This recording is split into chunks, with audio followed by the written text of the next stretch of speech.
Friends आपण मातृकृपा creative आज नुआ ब्लॉग रे आपण स्वागत जनाऊँ। आज आम बाघमारी बाबा हटनाथ हटकेश्वर महादेव दर्शन करने आठी अच्छी माने अट्री उष्ण प्रस्रवण माटी भर पानी बाहर फुटुची।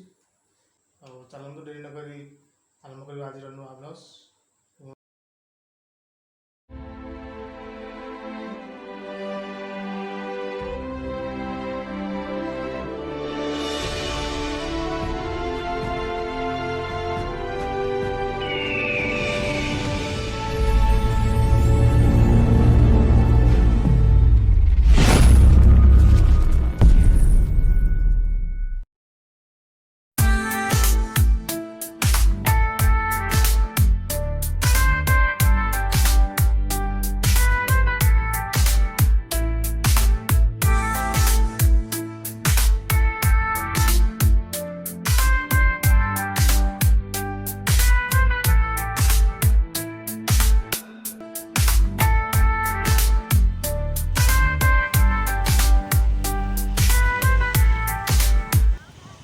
आम ए आसी पहुँची सारीचु बाबा हटकेश्वर मंदिर सामने।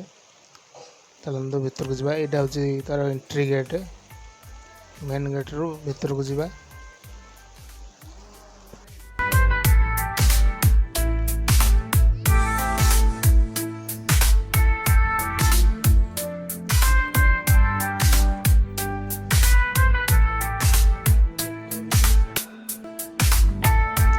ठाकुर बहुत बड़ पोखरी। पोखरी जा गोड़ धोई दे आसिले प्रभु दर्शन करवा। ये बोधे चाप खेलती ठाकुर। विराट पोखरी मझे गोटे बाना पोता है। बहुत गभीर पोखरीटा।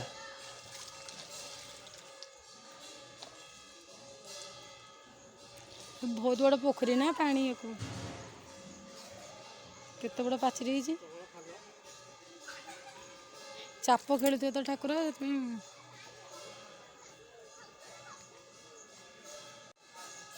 अष्टकूल नाग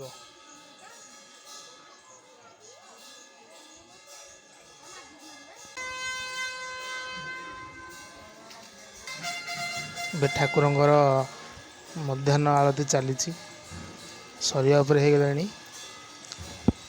आसवा लेट हो देखी हेनी बोधे आरती। चलते देखा भीतर को जा आरती देखा ठाकुर दर्शन करवा।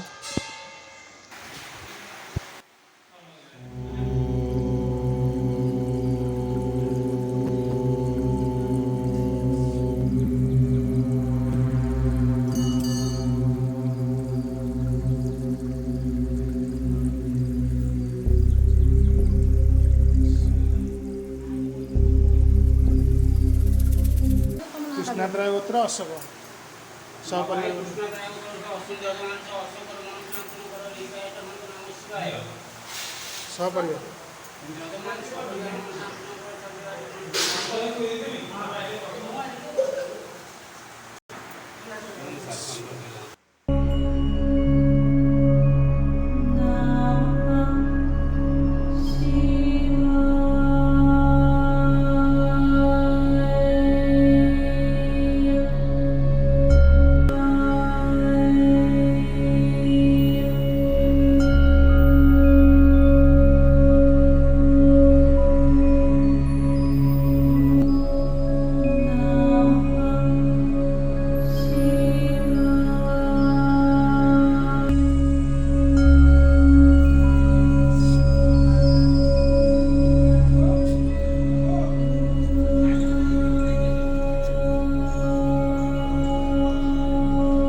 शनि मंदिर भी अच्छी।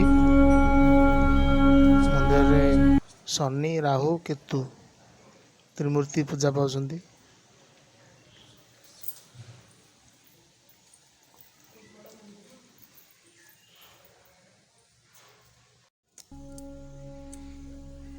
ଏଠିକି ସବୁବେଳେ ଆସିବ ମାନେ ଗୋଟିଏ ମନ୍ଦିର ଆସିବ ସବୁ ଠାକୁର ଦର୍ଶନ କରିବ। ପ୍ରତ୍ୟେକ ଠାକୁର ମହାଦେବ କେମିତି ଦେଖା ଯାଉଛନ୍ତି ପୁରା ସୁନା ପ୍ରତ୍ୟେକ ଠାକୁର ପାତାଳ ଫୁଟ ଦେବ ମହାଦେବ।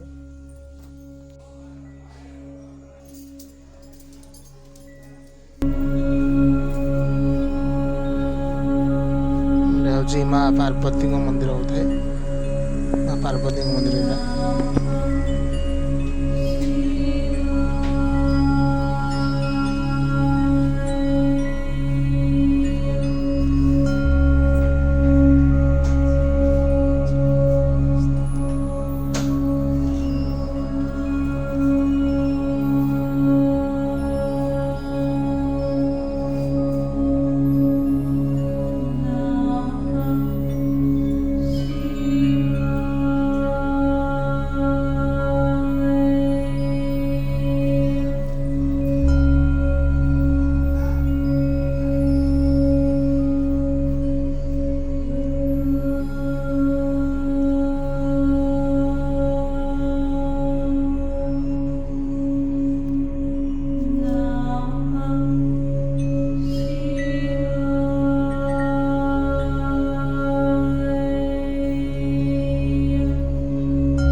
ଆସିବ ସୁନସାନ ଆରାମସେ ମନ ଧ୍ୟାନ ଦେଇ ବସିବ।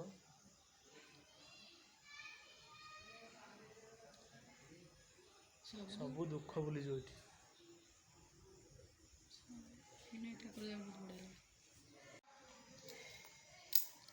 ଚାଲ ଯିବା ଅଟ୍ରି ଦେଖିବା। ଅଟ୍ରି ହେଉଛି ଆମର ପାଣି ଯେଉଁ ଫୁଟୁଛି ଉଷ୍ଣ ପ୍ରସ୍ରବଣ, ସେଠି ଦେଖିବା। ସେଇଟା ହେଉଛି ଯେ ବୁଡ଼ିକି ଗାଧେଇବ। ଏଠି କ'ଣ ପଇସା ନା କ'ଣ କଉଡ଼ି ମିଳିବ? ପଇସା ପକାନ୍ତି, ମାନସିକ ରଖୁଛନ୍ତି। ଚାଲ ସେଇଠିକି ଯିବା, ଦେଖିବା ଉଷ୍ଣ ପ୍ରସ୍ରବଣ।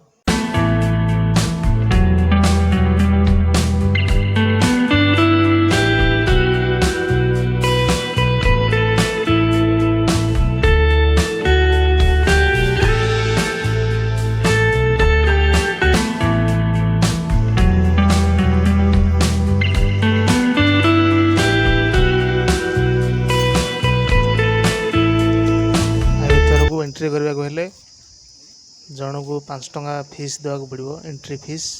ତାପରେ ଭିତରକୁ ଏଣ୍ଟ୍ରି କରିପାରିବେ। ମୁଁ ଏଠି ବର୍ତ୍ତମାନ 5 ଟଙ୍କା ଦେଇ 2 ଜଣ ଆମେ ଯାଇଛୁ। ଜଣକୁ 5 ଟଙ୍କା, 2 ଜଣକୁ 10 ଟଙ୍କା ଦେଇ ଏଣ୍ଟ୍ରି କରିବାକୁ ପଡ଼ିଲା।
ଯେଉଁ ମେନ୍ କୁଣ୍ଡଟି ଦେଖୁଛ, ଯେଉଁଠି ପାଣି ଫୁଟୁଛି, ସେଠୁ ମୁଁ ଲୋକଙ୍କଠୁ ଶୁଣିଛି ଯେ ସେଠି ଆଗରୁ କେଉଁଠି 7ଟି ଶଗଡ଼, 7ଟି ଶଗଡ଼ିଆ ଆଉ 14 ବଳଦ ମାନେ ଏଇ ବାଟ ଦେଇ ଯାଉଥିଲେ। ସେତେବେଳେ ଏଇ ଜାଗାଟା ପୁରା ଜଙ୍ଗଲ ଥିଲା।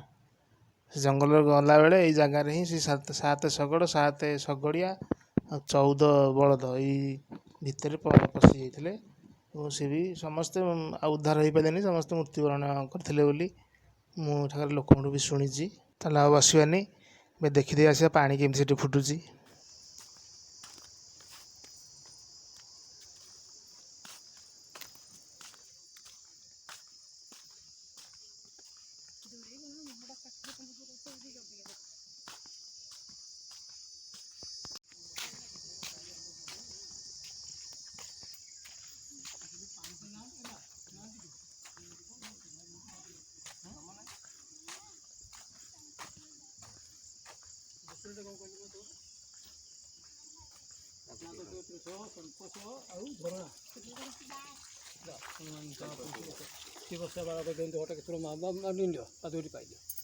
ପାଦୁଆ ପାଇକି ଆସିବା ଏଠି।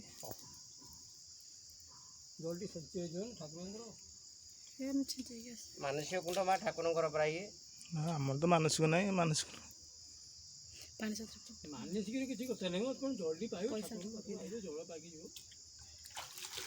ମେନ୍ ପାଦୁଆ ତ ଆମେ ପାଇଯାଇଛୁ ଠାକୁରଙ୍କର ସେଠି ଆଉ ଏଠି ଇଏ ବା ଠାକୁରଙ୍କର ଚରଣାମୃତ ଇଏ ନା, ଏଠି ତମେ ସେଠି ପାଇଲେ କଣ ହବ? ସେଠି ଇଏ ତ ଗରମ ମେନ୍ ପାଣି ପାଦୁଆ। ହଉଛି ଜୀବାଣୁ ମୁକ୍ତ ଜଳ ଇଏ। ଆମେ କେତେଥର ଆଇଛୁ, ଏଠି ତା ମାଉସୀର ଏଠି କୋଉ ଆମର ଦୂର ବାଟ ଯେ ସବୁବେଳେ ଆଇଛୁ, ସବୁବେଳେ ଦେଖିକି ଯାଉ। ହେଲା ବାହାରୁ ଦେଇକି ଆସ ଯିବା।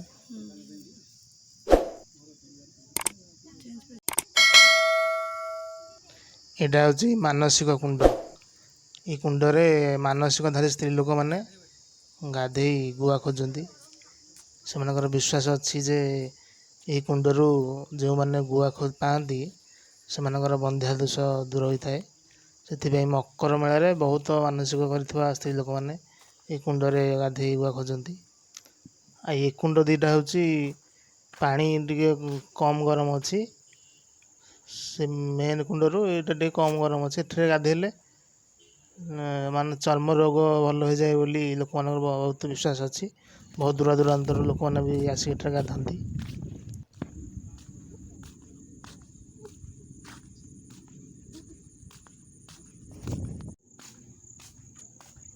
କାଲି ଆଇଲା ବସିକି